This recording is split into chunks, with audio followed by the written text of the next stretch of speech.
Stove on చేసి వేడి నీళ్ళు పెట్టుకోవాలి. నీళ్ళు వేడిగా ఉండాలి. ఈలోపు మనం క్యాబేజ్ని కట్ చేసుకుందాం. చాప్ చేసుకున్న క్యాబేజీని మరుగుతున్నాయి కదా, వేడి నీళ్ళల్లో వేసి మనం బ్లాంచ్ చేసుకోవాలి. ఇప్పుడు వేడి నీళ్ళల్లో వేసుకుందాం.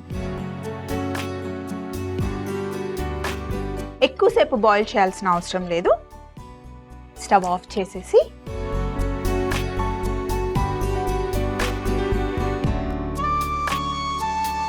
బ్లాంచ్ చేసుకున్న క్యాబేజీని ఈ బౌల్లో వేసేసుకున్నాం.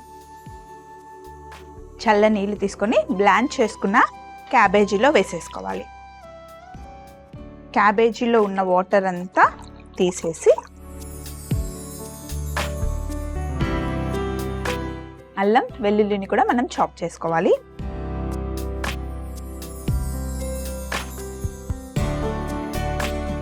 అల్లం వెల్లుల్లి కట్ చేసేసుకున్నాం కదా, ఈ రెండింటిని ఇప్పుడు మనం క్యాబేజీలో వేసుకోవాలి.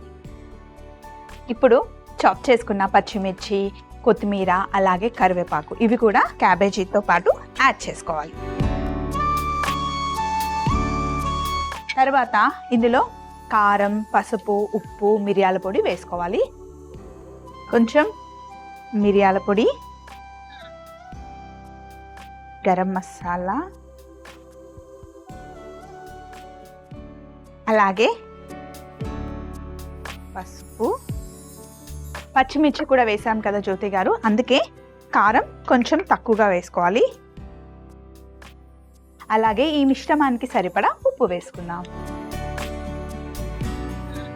కొంచెం మైదా పిండి తీసుకొని 1 స్పూన్ సరిపోతుంది, ఎందుకంటే మనం తీసుకున్న క్యాబేజీ క్వాంటిటీ చాలా తక్కువ కదా జ్యోతి గారు. అలాగే బియ్యం పిండి, మీరు క్రిస్పీగా అడిగారు కదా, బియ్యం పిండి కొంచెం వేసుకుంటే చాలా క్రిస్పీగా వస్తాయి. 1 టేబుల్ స్పూన్ బియ్యం పిండి, అలాగే కార్న్ఫ్లవర్. పిండిలన్నీ వేసిన తర్వాత ఒక్కసారి మొత్తం అన్నీ మిక్స్ చేసుకోవాలి.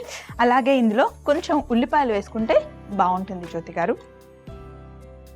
సో ఇప్పుడు ఇలా కలుపుకున్న మిశ్రమాన్ని